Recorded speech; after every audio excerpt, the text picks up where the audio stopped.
कभी कंप्लीट नहीं हो पाया।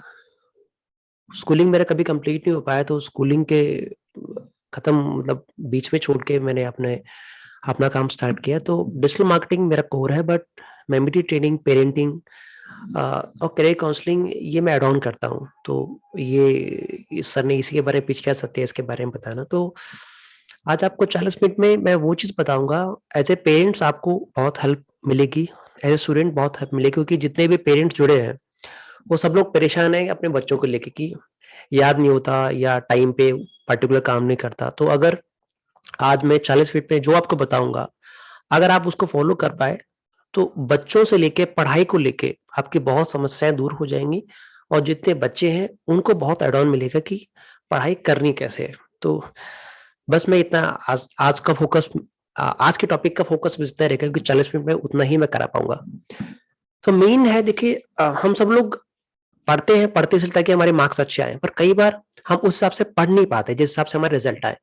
तो एज ए पेरेंट पहला हमारा काम है बच्चों को ये समझना कि अगर आपकी कोई भी चीज को मास्टर करना चाहते हो तो ब्रेन को पहले समझना बहुत इंपॉर्टेंट है। आज का पूरा टॉपिक हमारा मेमोरी पे होगा, how to memorize things better. ठीक है, तो ज्यादा थोड़ा सा फास्ट जाऊंगे, थोड़ा टाइम कम है मेरे पास। पहली चीज आप ध्यान रखिए, हमारा जो दिमाग है, अवर ब्रेन, हमारा ब्रेन आपका 20% आपका जो फूड है वो कंज्यूम कर लेता है, 20%। ठीक है, 22% ऑक्सीजन खा लेता है। आप देखिए अक्सर जो बच्चे या स्टूडेंट पढ़ते होंगे, कई बार हम लोग लगातार पढ़ नहीं पाते या ब्रेक लेके, मतलब दिक्कत होती पढ़ने में लगातार। उसका कारण क्या होता है कि अपना जो ब्रेन है अपना, ये आपका 20% फूड खा लेता है, 20% ऑक्सीजन, और 2/3 इसकी एनर्जी जाती है इलेक्ट्रिकल इंपल्स में। तो आप समझिए आपका ब्रेन लगभग 2% है बॉडी का, इतना ज्यादा कंजम्पशन करता है। तो ये पहली चीज है कि कभी भी बच्चों को, एज ए स्टूडेंट को, लगातार पढ़ने को नहीं बोलना। ध्यान रखना, लगातार पढ़ने को नहीं बोलना।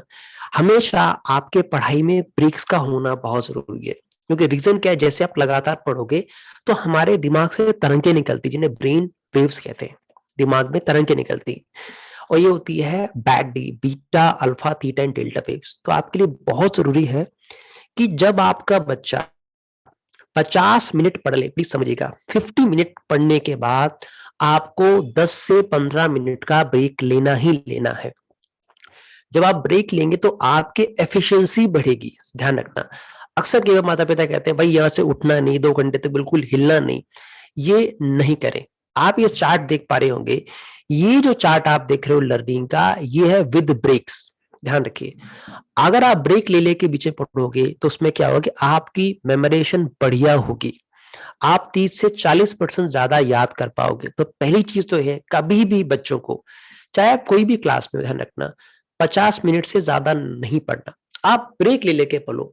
आप 50 मिनट के बाद आप 10 मिनट का ब्रेक ले सकते हो, 15 मिनट का ब्रेक ले सकते हो, बट उसमें ब्रेक लेना है। अब एक बात का ध्यान रखना, ब्रेक मतलब ये नहीं कि आप टेबल कुर्सी छोड़ के चले जाओ। अक्सर मैं देख पाता हूँ जितने स्टूडेंट क्या करते हैं, टेबल कुर्सी जैसे ही छोड़ते हैं वो वापस उस टाइम पे नहीं आ पाते। तो ब्रेक होना चाहिए, एक फिजिकल एक मेंटल, प्लीज समझिएगा। फिजिकल ब्रेक जब आप बाकायदा टेबल चेयर अपनी छोड़ो, मेंटल ब्रेक जहां आप बिल्कुल उसी पोस्चर पे, उसी जगह आप बैठे रहो। तो कभी भी जब आप ब्रेक लेने जाएं तो पहला ब्रेक आपका मेंटल होना चाहिए, फॉलोड बाय फिजिकल ब्रेक। इससे आप लगातार 2 घंटे पढ़ पाएंगे। 50 मिनट प्लस 50 मिनट, लगभग आपका रैंसम आपका 2 घंटे हो गया। उसके बाद ही ब्रेक लेना है आपको। ये पहली चीज आप नोट डाउन करें। तो जितने ही माता पिता हैं उनसे रिक्वेस्ट है कि आप ब्रेक्स पे बहुत फोकस करें, कंटिन्यूड लर्निंग पे फोकस ना करें। कितने लोग प्रॉमिस करते हैं, just type double be in the comment section कि ठीक है सर, हम ये प्रॉमिस करते हैं कि लगातार बच्चों को पढ़ने नहीं देंगे। Just type double be in the comment section. ये पहला टेक अवे आपके लिए। Just type double be in the comment section, those who promise. मैं ज्यादा नहीं, केवल आपको बेनिफिट ऑफ ब्रेक्स का बारे में बताऊंगा। ठीक है, अब इसके बाद आपका आएगा कि भाई जब बच्चे पढ़ते हैं, जैसे बच्चे स्टार्ट करते हैं, जैसे आप कोई भी लेसन एक नया स्टार्ट करते हैं, तो ऑलमोस्ट क्या होता है, आप शुरुआती चैप्टर से पढ़ते हो। शुरुआती चैप्टर से कभी भी लेसन को स्टार्ट नहीं करना। ध्यान रखना, आपने सबसे पहले क्या करना है कि हमेशा चैप्टर्स के क्वेश्चन आंसर्स को पहले पढ़ना है, चैप्टर्स को नहीं पढ़ना, प्लीज समझिएगा। लॉन्ग क्वेश्चन आप पढ़ लीजिए, और जो शॉर्ट है वो क्वेश्चन आंसर फास्ट पढ़ लीजिए, प्लीज समझिएगा, आपको समझने की कोशिश नहीं करनी, just you have to read, आपको केवल पढ़ना है, केवल पढ़ना है। आप समझिए का फायदा क्या होगा, उसका फायदा होगा आपको ये पता होगा अच्छा कौन सा 5 मार्क्स का सवाल आया था एग्जाम में, कौन सा 2 मार्क्स का आया था, कौन सा इंपॉर्टेंट है। जैसे मैं कहीं किसी को लेके गया कहीं में, लेट सपोज कहीं घुमाने गया, और मैंने पहले बता दिया कि इस टाइम पे जाके आपको डैम मिलेगा, इस टाइम पे बस स्टॉप मिलेगा, इस टाइम पे कुछ और मिलेगा। तो जब आप एक्चुअल जर्नी कर रहे होते हैं तो आपको बहुत आसानी होती है रिलेट करने में। तो पहले आपको क्वेश्चन आंसर पढ़ने फास्ट, आपको समझने की कोशिश नहीं करनी। अब उसके बाद आपको रीडिंग करनी है, रीडिंग भी करोगे तो रीडिंग आपकी 3 स्टेज में होनी। देखिए मैं आपको जो स्टडी के तरीके बता रहा हूं वो स्मार्ट तरीके हैं, वो नॉर्मल नहीं है। तो पहली रीडिंग आपको करनी है जिसमें आपको समझने की कोशिश नहीं करनी। पहले रखना है कि मुझे 4 ही पेज या मैक्सिमम 5 पेज पढ़ने एक ही शॉट में, आपने समझना नहीं है।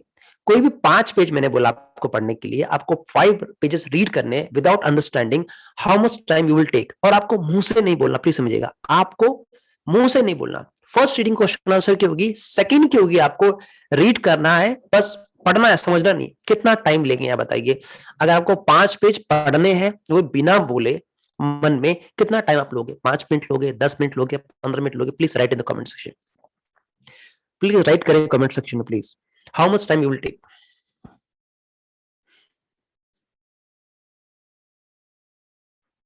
आप सबसे रिक्वेस्ट है कितना आप टाइम लेंगे अगर आपको 5 पेज पढ़ने हैं बिना समझे हुए, फास्ट, बिना बोले?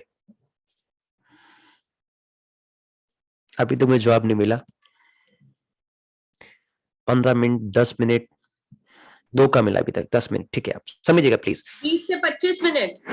20 से 25। मैम समझना नहीं है, ध्यान रखना, समझना नहीं, केवल पढ़ना है फास्ट, ठीक है, केवल पढ़ना है। 15 मिनट ऑलमोस्ट नॉर्मल, हाँ हाँ, नॉर्मल नॉर्मल तौर पे जो लोगों को 12 से लेके 15 मिनट में लोग पढ़ देते हैं, प्लीज समझिएगा। पहली रीडिंग आपको फास्ट करनी है ताकि आपको उस 5 पेज के जू समझ में आएगी लगभग कुछ है क्या। सेकेंड रीडिंग में आपको क्या करना है, अंडरस्टैंड एंड अंडरलाइन, प्लीज समझिएगा, अंडरस्टैंड एंड अंडरलाइन। अब दूसरी रीडिंग में आपको धीरे धीरे पढ़ना जब तक समझना आ जाए और उसको अंडरलाइन करना है। फर्स्ट रीडिंग में आपके क्वेश्चन आंसर हो गए, सेकंड रीडिंग आपकी फास्ट रीडिंग होगी, थर्ड रीडिंग पेंसिल से अंडरस्टैंड अंडरलाइन, फोर्थ में आपको क्या करना है, आपको फिर पढ़ना है बट आपको इस बार हाईलाइट करना, हाईलाइटर से, प्लीज समझिएगा, हाईलाइट करना है। यहां तक आपको जब आप अब एक्चुअल रीडिंग जो आपकी वो अब तीसरी बार हो रही है, पहली बार साइलेंट रीडिंग थी, सेकंड बार आपने अंडरस्टैंड किया, अंडरलाइन किया पेंसिल से, थर्ड में आपने हाईलाइट किया। अब चौथी बार आपको पढ़ना नहीं है, चौथी बार आपको समझाना है, प्लीज समझिएगा, इसके पीछे की ना साइंस, इसके बारे में बात बताऊंगा। चौथी बार आपको इमेजिन करना है आपके बगल में कोई बैठा है, या किसी मम्मी को बुला लो, पापा को बुला लो, दादू को बुला लो, किसी को बुला लो, उसको बैठ के लेसन वो समझाओ। उसके बाद आपको उसका माइंड मैप बनाना है। जब आप इस तरीके से काम करोगे तो आपकी लर्निंग 3 गुना ज्यादा तेज होगी। होता क्या है, मोस्टली बच्चे चुपचाप पढ़ते हैं। आप जब चुपचाप पढ़ते हो, प्लीज समझिएगा, ये चार्ट आप दिखेगा, when you read you understand you remember only 25%, आपको 25% ही याद होता है। जब आप सुनते हो तो आपको 35% याद होता है, जब आप बोलते हो तो आपको लगभग 59% होता है, जब आप कहते हो तो 65%, जब डिस्कस करते हो तो आपको 80% होता है। तो होता है कि अगर आप चुपचाप पढ़ रहे हो, जो ऑलमोस्ट 90% बच्चे चुपचाप पढ़ते हैं, जब आपने चुपचाप आप पढ़ रहे हो तो इनपुट कितना हुआ, 25%। एंड यू वोंट बिलीव, हम लोग इनिशियली 24 आवर्स के अंदर 82% के आसपास भूल जाते हैं, प्लीज समझिएगा। आप लगभग 24 घंटे के अंदर 82% आप भूल जाते हैं, ठीक है। तो आपने अगर चुपचाप पढ़ा तो आपको याद कितना हुआ, 25%, ठीक है, यह सुन के पढ़ा। तो ये बहुत जरूरी है। जब रीडिंग का आप लास्ट फेज करेंगे डिस्कशन का, तो आपके पास लेसन का पूरा सार होगा, हाईलाइट आप किए होंगे, अंडरलाइन किए होंगे, तो उसको किसी को समझाना है। जब आप समझाओगे तो बेटर तरीके से याद कर पाओगे। इनमें हर एक को अलग अलग टाइमिंग लगेगा, बट इससे बहुत ही बेटर तरीके से फाउंडेशन मिल जाएगी। जितना ज्यादा सेंसस का इन्वॉल्वमेंट होगा ना, उतना ज्यादा आप याद कर पाओगे। ये आपका दूसरा टेक अवे है कि कभी भी आप पढ़ें तो स्ट्रक्चर तरीके से पढ़ें। अब इसमें मैथ्स में आप ये तरीका अप्लाई नहीं कर सकते। मैथ्स के अलावा बाकी सारी फील्ड में ये तरीका आप अप्लाई कर सकते हैं। मैथमेटिक्स में ये तरीका इतना अच्छा अप्लाई नहीं होगा। साइंस में हो सकता है, सोशल साइंस में हो सकता है, बाकी सारे सब्जेक्ट में हो सकता है। इसमें से पेरेंट ध्यान रखें। लास्ट में आपको माइंड मैप बताना। आप कहोगे माइंड मैप की चीजें का नाम है। माइंड मैप एक टेक्निक होती है जिनमें आप 90% कम शब्दों का इस्तेमाल करते हैं। 90% कम शब्दों का इस्तेमाल करते हैं। ब्रेन के दोनों राइट और लेफ्ट का दोनों का इस्तेमाल होता है। और जब आप रिवाइज करते हैं तो आपको डेफिनेशन बिना रटे आप बेहतर तरीके से चीजों को समराइज कर सकते हैं और याद कर सकते हैं। और लास्ट सबसे इंपॉर्टेंट चीज होती है कि जो एक लेसन को मेमोराइज करने में जो नोट्स बनते हैं, लेट्स सपोज 10 से 15 पेज के नोट्स बने, माइंड मैप है वो सारे नोट्स विद इन 2 ये मैक्सिमम 3 पेज में कंपेयर, मतलब पूरा लेसन आपके 3 पेजेस में आपके सामने होगा। ये सबसे बड़ा बेनिफिट होता है माइंड मैप बनाने का। तो इससे आप करोगे तो बेटर तरीके से आप कंसेप्चुअल अंडरस्टैंडिंग कर पाएंगे और आपको डेफिनेशन का रट्टा मारने का जरूरत नहीं पड़ेगा। ये दूसरा टेक अवे लेके जाए। थर्ड में लास्ट देना चाहूंगा आप सबको एज ए पेरेंट्स, ये बच्चों के लिए तो नहीं है, पेरेंट्स के लिए है। हम ऐसे बहुत पेरेंट बच्चों से उम्मीद करते हैं कि ये अच्छे मार्क्स लाएं, अच्छे पढ़े, पर कई बार होता है ना कि सही समय पे समझ नहीं आती, और जब समझ आती तो समय निकल चुका होता है। तो कई बच्चों से आप एक्सपेक्ट ये मत करें कि बच्चे पढ़ेंगे या वो मार्क्स लाएंगे, क्योंकि रीजन क्या है कि शुरुआत से पढ़ रहे हैं, शुरुआत से पढ़ रहे हैं। तो आपने कहाँ चेंज लाना अपने आप में, आप में ये चीज लाना है कि आप जो स्कूल में कॉलेज में पढ़ने भेज रहे, मैं कॉलेज स्टूडेंट की बात कर रहा हूँ, इसमें उनको भी एप्लीकेशन होता है कि दिन के लास्ट में अगर मैं आपसे छोटा सवाल पूछूं, इतने लोग यहाँ सर्विस कर रहे हैं कहीं ना कहीं, अगर मैं आपके ऊपर से आपका बॉस हटा दूं तो क्या आप काम करोगे शिद्दत से? ये सवाल थोड़ा सा और है। अगर आपके जितने भी ऑफर्स है मैं सारे बॉस हटा लूं जो यहाँ अकाउंटेबिलिटी चेक करते हैं, तो शायद आप उस हिसाब से काम नहीं करोगे। बच्चों के ऊपर जो बॉस है वो हमारे टीचर्स हैं। टीचर के पास इतना समय नहीं होता, ट्यूटर को उससे मतलब नहीं होता। तो जो अकाउंट जो जो मतलब बच्चों को पढ़ाने वाले लोग हैं, जब वो जिम्मेदारी लेने को तैयार नहीं है, तो आप बच्चों से सारी जिम्मेदारी का मतलब ये क्या कहते हैं आप एक्सपेक्टेशन रखते हो कि वही करेंगे। ये सही नहीं है। सबसे पहले आपको खुद अकाउंटेबिलिटी तय करनी है बच्चों की कि स्टडीज में आपकी ट्रैकिंग कैसे हो। प्लीज समझिएगा, कोई बच्चा हो, चाहे वो स्टूडेंट हो, चाहे वो +2 में हो, चाहे वो कॉलेज में हो, शाम को आपने डेली पूछना है कि भाई आपने आज क्या किया, what you have done today. उसके लिए सिंपल है कि आपको एक स्टडी का एक चार्ट बनाना पड़ेगा कि भाई कितने चैप्टर हैं, कितना पढ़ा है, कितना नहीं पढ़ा। प्लीज समझिएगा, इसको ट्रैकिंग मैकेनिज्म कहते हैं। और जितने भी वेबिनार में मैं बताता हूं, ऑलमोस्ट 90% पेरेंट इसको फॉलो नहीं कर पाते। कारण क्या है, उनके लिए अपने बच्चों के लिए 15 मिनट नहीं होते, और फिर वो कई बार बोलते हैं कि ये पढ़ता नहीं है, ये कुछ देख। अगर आपके पास अपने बच्चों के लिए 15 मिनट इंडिविजुअल देने के लिए नहीं है, तो आप ये डिमांड नहीं कर सकते बच्चों से कि आप पढ़ते क्यों नहीं हो। कुछ भी डिमांड नहीं कर सकते, क्योंकि अभी जो डिस्ट्रैक्शन है वो अलग है। अपने टाइम में डिस्ट्रैक्शन थे ही नहीं, ना फेसबुक था ना ट्विटर था। आज डिस्ट्रैक्शन बहुत ज्यादा है। तो आपको ट्रैकिंग मैकेनिज्म डेवलप करना पड़ेगा। कितने लोग चाहते हैं वो ट्रैकिंग मैकेनिज्म बताऊं, पर आपको ये वादा करना पड़ेगा, क्या आप 15 मिनट दे सकते हैं? बच्चा चाहे छोटा हो बड़ा हो, अगर 15 मिनट दे सकते हैं, कि just type 15 in the comment section की ठीक है, मैं 15 मिनट अपने बिजी शेड्यूल से निकाल सकती हूँ दिन पे। मैं केवल 15 मिनट ही मांग रहा हूं आपसे, ज्यादा नहीं मांग रहा। कितने लोग दे सकते हैं? 15 minute only, 15। Just type 15 in the comment section, just type 15। चलिए मैं आपको बताता हूं, बहुत ही इजी है। अब तरीका बहुत सिंपल है इस पे। जस्ट अ मिनट प्लीज, इतना बता के मैं समराइज कर दूंगा ताकि आपका टाइम अवेलेबल। देखिए, आपको ऐसी स्प्रेडशीट बनानी है जो आप देख पा रहे हो। मैं इसको थोड़ा सा बड़ा कर देता हूँ, शायद ये दिख नहीं पा रहा होगा। अब होता क्या है, यहां होगा सब्जेक्ट कि आपके बच्चे के कितने सब्जेक्ट हैं। ठीक है, हो सकता है बायो, हर सब्जेक्ट की अलग शीट बनेगी। बायो की अलग बनेगी, केमिस्ट्री की अलग बनेगी, साइंस की अलग बनेगी। ठीक है, तो आप अगर आपके पास बच्चा 9th में है तो एक ही में हो जाएगा। अगर 9th के ऊपर है तो हर एक का अलग बनाइए। ठीक है, अब लेट्स सपोज कोई बच्चा 11th क्लास में, तो बायो का अलग रहेगा। चैप्टर्स कितने आपके पास, 1 2 3 4 आपने लिख दिए। ठीक है, अब ध्यान रखना, क्या वो चैप्टर आपने पढ़ा है? देखिए, पढ़ा अलग होता है, याद अलग होता है, दोनों में डिफरेंस है। तो आपने बोला बच्चे क्या आपने लेसन पढ़ रखा है? अच्छा पढ़ रखा है तो ये बताइए रिवीजन कब किया था इसका, प्लीज समझिएगा। रिवीजन का इंपॉर्टेंस लास्ट में 5 मिनट बताऊंगा, ज्यादा नहीं। रिवीजन बहुत इंपॉर्टेंट है। रिवीजन आपका साइंटिफिक रिवीजन होना चाहिए, लीनियर रिवीजन नहीं होना चाहिए। अगर आप जो नॉर्मल आप पढ़ते हो वो लीनियर रिवीजन होता है, आप अपने हिसाब से करते हो। साइंटिफिक रिवीजन एक सेट ऑफ पैटर्न की तरह होता है जो आपको रेगुलर टाइम में आपको करना ही पड़ता है।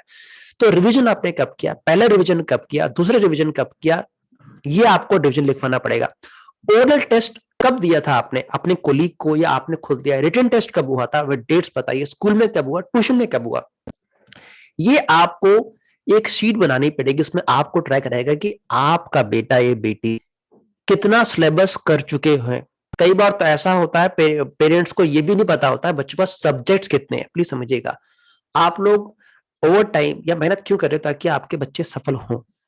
बट आपको ये जरूर देखना है क्या क्या बच्चे पढ़ रहे हैं कि नहीं पढ़ रहे, और नहीं पढ़ रहे तो क्या कारण। उसमें आप जब तक अकाउंटेबिलिटी फिक्स नहीं करेंगे, भाई मुझे इतना आपसे सुनना है, ये आपका एकेडमिक रिकॉर्ड कहां तक गया है, वो ट्रैकिंग पे नहीं डालेंगे। लास्ट में आपका ये आएगा। इसके साथ साथ हर दिन आपको एक छोटी सी कॉपी देनी है प्लीज। ये तो आपका एक नॉर्मल ट्रैकिंग हो गया। साथ में एक आपको अलग से रजिस्टर देना है जो आपको डेली लेके जाना है कि ठीक है आज आप मुझे क्या सुनाओगे या बताओगे या पढ़ाओगे। प्लीज समझिएगा, उनको सुबह या पकड़ा दो, आप अपने हिसाब से डिसाइड करो क्या आप टॉपिक करके मुझे बताओगे या पढ़ाओगे। It is up to you. तो बच्चा वहां से बंध जाएगा कि यार आज मम्मी पापा को मुझे ये कंटेंट बताना है या समझाना है। तो ये आप न डिसाइड करें, बच्चों को दे एक बार। तो एक बार बच्चा खुद ही लिखे, आप इसमें बच्चा एक बार लिख देगा तो वो फंस जाएगा कि यार मुझे इतना समझाना ही समझाना है। जब तक चीजें समझाए ना तब तक आगे ना बढ़े प्लीज। ये छोटा सा अगर आप काम करने लगोगे या आप यकीन नहीं करोगे, बच्चों पे इनडायरेक्टली प्रेशर आएगा कि यार अब मुझे चीजें समझानी पड़ेंगी, बतानी पड़ेंगी। ये ट्रैकिंग मैकेनिज्म आप डेवलप करें। इसके साथ साथ एक ही चीज कहूंगा कि जब करेंगे तो आपको दिक्कत आएगी, बच्चा टाल मटोल करेगा। उसके लिए बहुत जरूरी है कि ऐसा टाइम मैनेजमेंट का चार्ट आता है जो हर आधे घंटे, आप देखिए आप में से बहुत लोग हैं जो एक दिन में कम से कम 60 बार फोन चेक करते होंगे और व्हाट्सएप भी 50 बार चेक कर। आप में से कौन है जो दिन में व्हाट्सएप 30 बार चेक नहीं करता? Just type me in the comment section. आप में से कैसा है कोई व्यक्ति है जो दिन में 30 बार व्हाट्सएप नहीं खोलता? Just type me in the comment section. बहुत कम लोग होंगे। तो जब हम दिन में 30 बार व्हाट्सएप खोल सकते हैं तो ये एंट्री बच्चों से प्लीज करवाइए कि आप दिन में आपका टाइम जाता किस चीज में। तो एक बार टाइम मैनेजमेंट ट्रैक पे आ जाएगा तो आप गलती देख पाएंगे भी इस टॉपिक पे या इस एक्टिविटी में आपको टाइम कम देना है। इतना अगर आप एक्टिविटी कर पाए तो आप बच्चों को आप बेहतर तरीके से ट्रैक कर पाओगे। बच्चे आपके ज्यादा बहाने नहीं बना पाएंगे। इतना अगर आप कर पाए तो मैं कहूँ कि आप बच्चों के एंड से भी काफी खुश होंगे, बच्चे भी अकाउंटेबिलिटी थोड़ा महसूस करेंगे। तो यही आज छोटा सेशन था। लास्ट में एक चीज और बताना चाहूंगा, बेनिफिट ऑफ साइंटिफिक रिवीजन। कोशिश कीजिए जो भी आप बच्चों से कराते हैं कि जब आप पढ़ें तो रिवीजन का एक आप साइंटिफिक प्लान रखिए ताकि बेहतर तरीके से रिवाइज कर सके। पहला रिवीजन, ध्यान रखना, रिवीजन के 3 साइंटिफिक रिवीजन के 3 आपके प्लान हैं। पहला आपको हो गया silver plan, gold plan, diamond plan. Silver plan normally अगर आप 80% प्लस लाने चाहते हो, 80% 70% प्लस लाना चाहते हो। गोल्ड प्लान हो गया अगर आप क्लास में रैंक लाना चाहते हो। एक डायमंड प्लान हो गया जब एंट्रेंस क्रैक करना चाहते हो। अगर आप नॉर्मली 75 से प्लस लाना चाहते हो तो first revision should be in 24 hours. पहला रिवीजन आपका 24 घंटे के अंदर होना चाहिए। दूसरा रिवीजन आपका 7 दिन के अंदर होना चाहिए। तीसरा रिवीजन आपको 15 डेज के अंदर होना चाहिए। अगर आप क्लास में रैंक लाना चाहते हैं तो ध्यान रखना first revision should be at night. वो आपका रात में रिवीजन होना चाहिए, रात में। और सुबह उठते ही, प्लीज सुबह उठते ही रिवीजन नहीं करना, 40 मिनट बाद रिवीजन करना क्योंकि बॉडी को सेट होने में टाइम लगता है। फिर थर्ड रिवीजन आपको 24 आवर्स में, फोर्थ रिवीजन थर्ड डे में, फिफ्थ रिवीजन 7th डे में। और अगर आपको रैंक लाना है तो आपका रिवीजन प्लानिंग पूरा अलग होगा। वो डिपेंड करेगा सेट्स पे कितने होते हैं। आप लगातार पढ़ते हो, लेट्स सपोज 2 घंटा पढ़ते हो, 3 घंटा पढ़ते हो, हर 1 घंटे बाद आपको रिवाइज करना है। और नेक्स्ट घंटे में तभी जाना जब आप पहले घंटे में जो पढ़ा है वो आपको रिवाइज कर ले। तो 3 तरह के पैरामीटर होते हैं, पर इस पर बहुत लंबा डिस्कशन होगा। बट मैं इनिशियली कहना चाहता हूँ साइंटिफिक रिवीजन पे खास ध्यान दें, बच्चों के ट्रैकिंग पे ध्यान दें, ब्रेक्स ले लेके पढ़ने को बोले ताकि बच्चे बेहतर तरीके से याद कर पाए, समझ पाए। और कोशिश कीजिए कि बच्चों के साथ आपस में फ्रेंडली बिहेव करें, बट अकाउंटेबिलिटी तय करें। तो बस इतना ही था आज के सेशन में सर। थैंक यू सत्य जी। सत्य जी से किसी का कोई प्रश्न तो आप प्लीज रेज हैंड। सत्य जी से किसी के भी कोई प्रश्न है तो वो पूछ सकते हैं। And in the mean while यहाँ पे सत्य जी ने एक स्लाइड दिखाई थी जिसमें उन्होंने लिखा था 80% ग्रास्पिंग जब आती है जब हम सब्जेक्ट को डिस्कस करते हैं और उसको अंडरस्टैंड करते हैं। 20% ग्रास्पिंग जब आती है जब हम सिर्फ रीड करते हैं। मुझको यहाँ पे एक क्लू मिला यहाँ पे ऐड करने के लिए कि जब कोई सब्जेक्ट अगर हम इंटरेक्ट करके डिस्कस करके पढ़ते हैं या समझते हैं या अंडरस्टैंड करते हैं तो उसकी ग्रास्पिंग पावर, मेमोरी पावर, उसकी रिटेंशन पावर 80% तक जाती है, which means that helps us to get hands on grip on the subject. In other way जो भी हम क्लासेस करते हैं, इवन सत्य जी भी जो भी क्लासेस करते हैं हम जूम पे करते हैं, इसलिए सारी क्लासेस हम कोई भी क्लासेस थ्योरेटिकल मतलब व्हाट्सएप के माध्यम से ऐसे नहीं करते, हम सारी लाइव करते हैं। इसका एक बड़ा कारण जो अभी एक्चुअली मैं कोई data, I am not a data master, तो वो तो डाटा मास्टर तो उन्होंने दिखाया, but then I am connecting with that data कि सारी क्लासेस लाइव करने से क्या इम्पैक्ट आता है, क्योंकि अंडरस्टैंडिंग बढ़ती है, डिस्कशन होती है, डिस्कशन का माहौल बनता है, लोग समझ पाते हैं, लोग देख पाते हैं और उसको ग्रैस्प कर पाते हैं, लंबे समय के लिए रिटेन कर पाते हैं। और सिर्फ व्हाट्सएप के पीडीएफ नोट्स के माध्यम से जो डिलीवरी होती है वो आधी बार डिलीवरी व्हाट्सएप के क्लीनिंग के कचरे के साथ क्लीन हो जाती है, वो 20% भी गायब हो जाता है। Thank you Satya ji, very nice session, beautiful session. And anybody have? Yes, Ranjana ji ने अपना हैंड रेज किया। रंजना जी आपका प्रश्न बताएं जी। Hello sir, good afternoon. First of all afternoon. बहुत अच्छा लगा सर सत्यजीत सर कि आपने जिस तरीके से प्लान बताया ट्रैकिंग करने के लिए और जिस तरीके से आपने बोला कि एक मैंने वो लेनी चाहिए, मतलब ये रेस्पॉन्सिबिलिटी लेनी चाहिए। सर मेरा बेटा कॉलेज के फर्स्ट ईयर में रैंक करवाना चाहती हूँ, रैंक में आना चाहिए उसको, एंड वो पढ़ाई में भी बहुत अच्छा है, तो उसके लिए कुछ आप टिप दे सकते हैं क्या? मतलब जो आपने टिप्स दिए वो तो डेफिनेटली एज अ अकाउंटेबल मतलब पार्टनर मैं डेफिनेटली स्टार्ट करूंगी, आज से ही स्टार्ट कर दूंगी मैं। कुछ और भी आप बता सकते हैं या पर्सनली मैं आपसे कांटेक्ट कर सकती हूँ क्या? देखिए, सबसे बेटर ये रहेगा कि अब बच्चा जैसे ही कॉलेज के फर्स्ट ईयर में आए तो मेडिटेशन का टाइम इंक्रीज कर दीजिए, और that could minimum should be 40 to 1 hour minimum बता रहा हूँ। तो इसमें क्या हुआ कि फोकस बहुत बढ़ जाता है, अंडरस्टैंडिंग बहुत बढ़ जाती है और ब्रेन के फंक्शन में बहुत हेल्प होती है। जब आप मेडिटेशन कर रहे हैं बैठ के कीजिए, अकेले मेडिटेशन हो नहीं पाती इनिशियली। मेडिटेशन आप एक ध्यान रखें, और जब वो पढ़ाई करता है तो उसके साथ बैठ के जब वो पढ़ ले डेली के शाम, तो डिस्कस करके ही आप उसको सुलाएं। इतना आप कर सकते हैं ma'am. Okay, thank you sir. इतना ही कर ले, बहुत बहुत बड़ा चेंज आएगा ma'am. Okay sir, okay, thank you sir. Sir personally मैं आपसे कांटेक्ट कर सकती हूँ क्या सर? जी, आप कुछ भी रंजन जी करना कर सकते हैं, पर्सनली कांटेक्ट कर सकते हैं। आप जो ग्रुप है उसको जो मैंने लिंक दिया उसको ज्वाइन कर लीजिएगा और वहां से आप मेरे को कनेक्ट करेंगे तो मैं सत्य जी साहब को कनेक्ट करवा दूंगा। तो आप Satya ji please you can write your number in the chat box also, so people can directly call you और कनेक्ट यू आल्सो। सो आप चैट बॉक्स में नंबर लिख दीजिएगा, ठीक है? तो ये सत्य जी ने अपना नंबर लिख दिया चैट बॉक्स में, आप वहां से उनका नंबर ले लीजिए, you can directly call him for the understanding on this subject. सत्य जी का अपना एकेडमी है, अपने इनका इंस्टीट्यूट। किसी और का कोई सवाल है? तो राजीव सर आपकी स्क्रीन फ्रीज हो गई है शायद।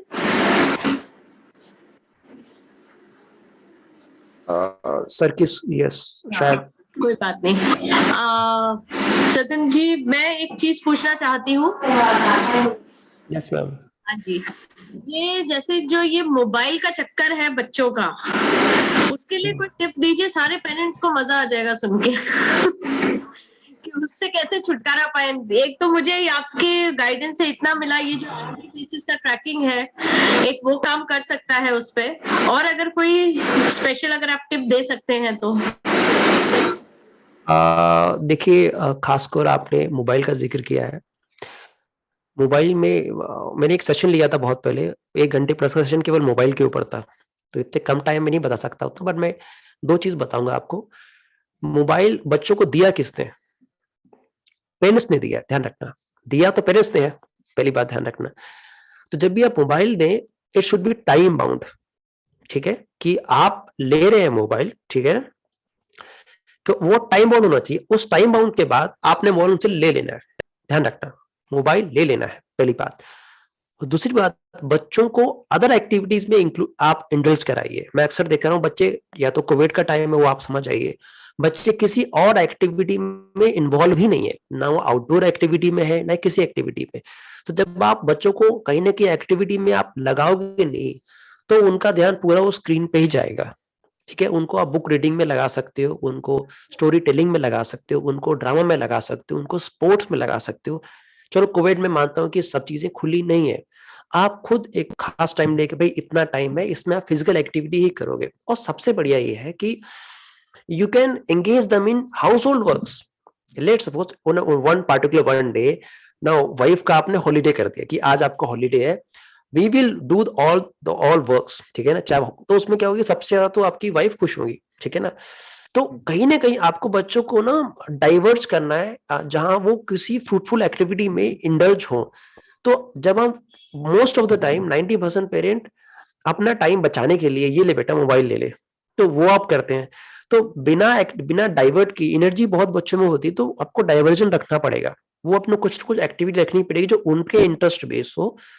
और फिजिकल एक्टिविटीज प्लीज पक्का रखिए, क्योंकि अक्सर बच्चों को देख रहा हूँ अलग अलग तरीके की डिसीजेस आ रही हैं, यंग एज में भी डिसीज आती है। वो रीजन क्या है, बच्चे इतना फिजिकली एक्टिव नहीं है। तो वो भले वो दिन में पढ़े ना पढ़े, प्लीज समझिएगा, छोटे बच्चे स्पेशली 1 से लेके 10 साल तक के, वो दिन में 1 घंटा भी ना पढ़े पर 1 घंटा खेलें जरूर, ये बात आप ध्यान रखिए। और दूसरी बात बहुत जरूरी है, उनको प्रॉपर नींद मिलनी चाहिए, ये बहुत जरूरी है। ऑलमोस्ट 80% प्लस बच्चे इंडिया के रेगुलर नींद नहीं ले रहे। तो एक सुबह जैसे स्कूल से आए उनको सुला दीजिए कि भाई 1 घंटे के लिए सो जाओ, ये बहुत इंपॉर्टेंट चीज होती है। और आप रात में कर लीजिए, तो नींद परफेक्ट रखिए, 2 चीज इनमें खास ध्यान रखिए। Thank you, thank you, thank you. Last कोई सवाल आप पूछ सकते हैं? Thank you. मेरा बीच में नेट चला गया था, तो थैंक यू जी। ये लास्ट सवाल है ज्योति जी का। यस ज्योति मैम सवाल पूछिए मैम।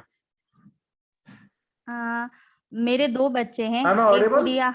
यस सर, ऑडिबल हो सर आप? जी जी, थैंक यू। मेरे 2 बेबी हैं। यस मैम, सवाल पूछिए मैम। एक बेटी मेरी 9 साल की है, वो इतना पढ़ती है कि उसे खेलने के लिए बोल बोल के मैं थक जाती हूँ, लेकिन खेलती नहीं है। वो एक्स्ट्रा एक्टिविटी, मतलब उसके ड्राइंग का शौक है, वो करने लगती है। खेलना मतलब उसके लिए ड्राइंग हो गया। उसके बाद और खेलने के लिए बोलो तो दूसरी जगह जाकर के डॉल लेके बैठ जाएगी, वो भी मुश्किल से 5 या 10 मिनट। उसे कुछ मतलब नीचे पार्क में नहीं जाना है, कहीं नहीं जाना है। और दूसरी ऐसी है 5 साल की है, वो उसे पढ़ना ही नहीं है, वो इतना खेलती है। आपकी आवाज क्रैक हो रही है, शायद मेरा नेट अप डाउन है, प्लीज एक बार। सत्य जी, इनका प्रश्न ये था कि इनकी बच्चे जो है, एक बहुत ज्यादा खेलता और एक खेलता नहीं है। तो ये विभिन्न परिस्थिति है, एक तो पढ़ाई करता और एक खेलता ज्यादा है, तो विभिन्न परिस्थिति इनकी है। देखिए अगर जो खेलता ज्यादा है उसको आप ज्योति जी, आई थिंक सत्य जी का नेट डाउन है, तो इसमें और मेरा सर आवाज आया सर? जी आपका आवाज आ रहा है मुझे, लेकिन आपका फिर भी बीच में कट रहा था। 2 मिनट मुझे इन डिटेल्स के लिए चैट पे सत्य जी ने अपना नंबर दिया है, आप उनसे संपर्क कर सकती हैं, या उनका एक पेरेंटिंग पे सब्जेक्ट डिलीवर भी करते हैं, तो वो इट मे हेल्प यू उन्हें लॉन्गर टर्म, क्योंकि ऐसे बहुत सारे मॉडलिटीज होती हैं छोटी छोटी सी जो बच्चों की डेवलपमेंट में एज ए पेरेंटिंग हमें पता। बाय सेइंग दिस, मैं आपको चीजें जो सत्य जी ने बताई है उसी में से मैं लूंगा 1-2 चीजें। एक जो उन्होंने बताया ट्रैक एंड ट्रेस वाला सिस्टम ना, it's a beautiful system. One can, जो लोग कॉर्पोरेट से हैं या जो लोग अपना बिजनेस करते हैं और जो लोग अपना काम करते हैं, थोड़ा सा मॉडिफाई करके इसको अपने कॉर्पोरेट स्ट्रक्चर में या बिजनेस में डाल दें, जहां आप अपने एम्प्लॉय से या अपने सहयोगी से ट्रैक एंड ट्रेस का सिस्टम बना दे कि भैया ये बता ये काम हुआ, इसके ऊपर लिखते कब चालू हुआ, कब खत्म हुआ। It's a track and trace and we seriously follow in our corporate system, because corporate is a demanding structure. तो उसको आप रेप्लिकेट कर सकते हो किसी भी जगह पे, इधर you can do it in your business, your house, your with your children, with your corporate structure. एक हर चीज का नियम होना चाहिए, कितने बजे काम चालू हुआ, कितने दिन में काम खत्म हुआ, कब काम डिलीवरी किया, आके उसका रिपोर्ट देते जाओ। it become a track and trace and can deliver and can give a amazing results. It's a very amazing results. 2 hand raise हो जाए, दीपिका जी का हैंड रेज हुआ। दीपिका जी आपका क्वेश्चन बताएं फटाफट क्विकली। सर नमस्कार सर, आपने जितना भी गाइडेंस दिया सर वो बहुत हेल्पफुल है, बड़ों के लिए भी और बच्चों के लिए भी। तो सर उसके लिए बहुत बहुत शुक्रिया सर, थैंक यू सर। मैं ना स्पेशल नीड जो बच्चे होते हैं, स्पेशल नीड चिल्ड्रन होते हैं, उनके लिए आपसे कोई टिप मांगना चाहती हूँ, क्योंकि उनको समझाना ही कोई चीज बहुत बड़ा टास्क होता है।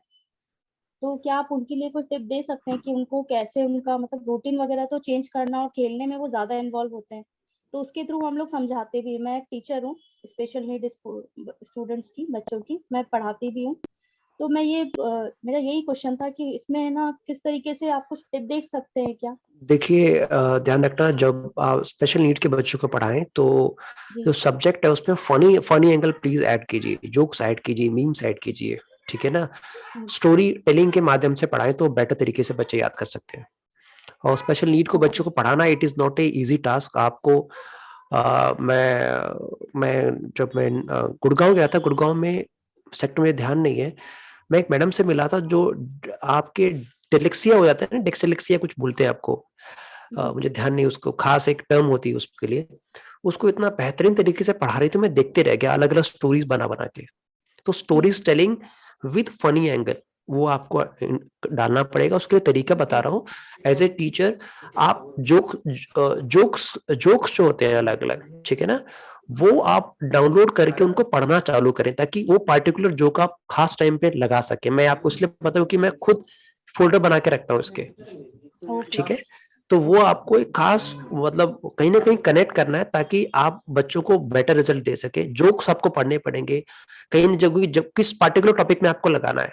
और कोई भी सब्जेक्ट के जब आप पढ़ाएं उसके पहले लीनियर नोट्स बनाए, उसके बाद माइंड मैप बनाए, उसके बाद बच्चों को पढ़ाए तो बेटर तरीके से कनेक्ट कर पाओ। क्योंकि माइंड मैप से जब पढ़ाओगे स्पेशली स्पेशल नीड्स के बच्चों को तो कनेक्ट जल्दी कर पाते हैं। सर स्पेशल नीड्स में ना जो जिनकी आंखें नहीं है, जो विकलांग है, वो तो बहुत इजीली मतलब ये सब चीजें कर पाते हैं। बट देखिए जिनकी आंखें नहीं है तो उनको तो सर मैं देखिए जिनकी आंखें नहीं उनको तो ऑटिज्म देखिए केस बहुत बढ़ रहे हैं बिकॉज ऑफ वैक्सीनेशन।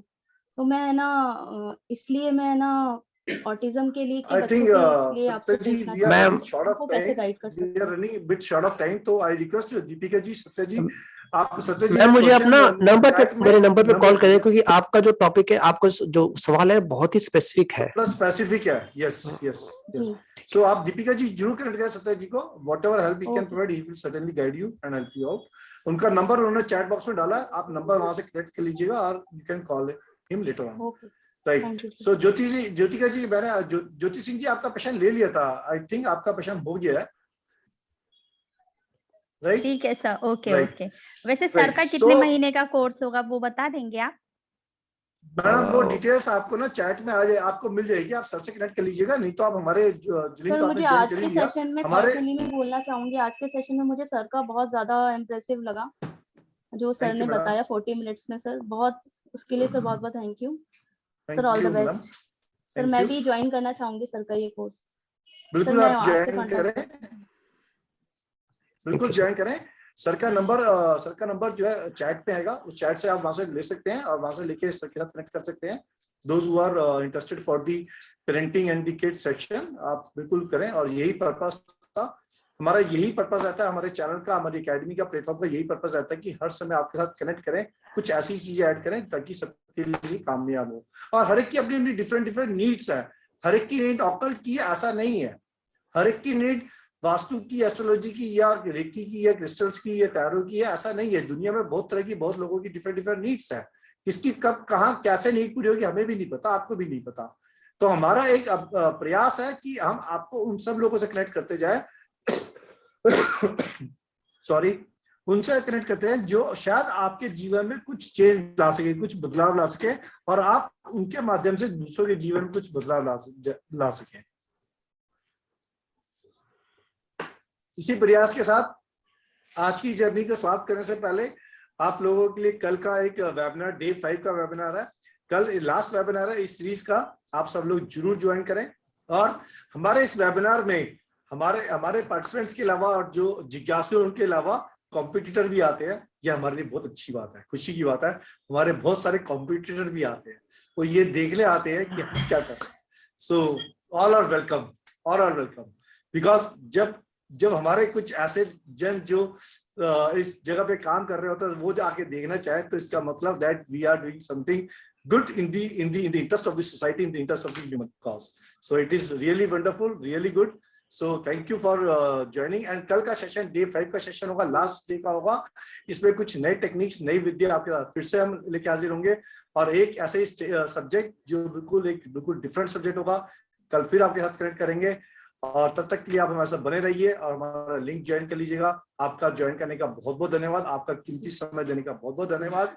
सत्य जी का बहुत बहुत धन्यवाद इस इन तक कीमती समय देने का और आज का लेक्चर डिलीवर करने के लिए। सारी फैकल्टीज का, सारे पार्टिसिपेंट का, सत्य जी का, सबका हार्दिक अभिनंदन, हार्दिक धन्यवाद, दिल से धन्यवाद, दिल से शुक्रिया सबका। सबको भगवान तरक्की दे, सबको भगवान ब्लेसिंग्स दे, सबकी उन्नति दे, सबको खुशहाली दे। धन्यवाद आप सबका। कल फिर मुलाकात करेंगे 11 बजे, तब तक के लिए नमस्कार। नमस्कार आप सब लोगों को। Thank you, thank you. नमस्कार। नमस्कार। नमस्कार। आई थिंक मैंने अनम्यूट नहीं किया था सबको, आई एम सॉरी, मैंने अनम्यूट कर दिया अभी। अगर कोई कुछ कहना चाहे तो कह सकता है क्या? I am very sorry. You can. Thank you sir, thank you sir, knowledge देने के लिए थैंक यू। आप नमस्ते। Thank you sir for the lovely platform. Thank you, बहुत बढ़िया प्रेजेंटेशन। जयविन सर जी नमस्कार, thank you for joining us. Thank you Jayvin sir, thank you ji. 3 घंटे कैसे निकल गए ध्यान में ही नहीं आया। जी थैंक यू, वैल्यूएबल।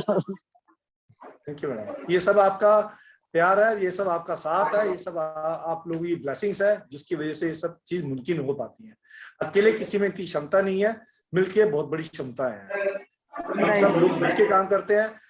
इस धरती पे जो हमारी भारतवर्ष में जो हमारी वैदिक संस्कृति है, जो लुप्त होती आ रही है समय के साथ, कॉपीराइट बनती आ रही है विदेश का, हमारा एक प्रयास है इस संस्कृति को, इस अपनी वैदिक धरोहर को बचा के रखने का, और आपका सहयोग इस सब में बहुत जरूरी है। धन्यवाद आप सबका। Thank you once again. नमस्कार, थैंक यू। क्लोजिंग नमस्कार सर।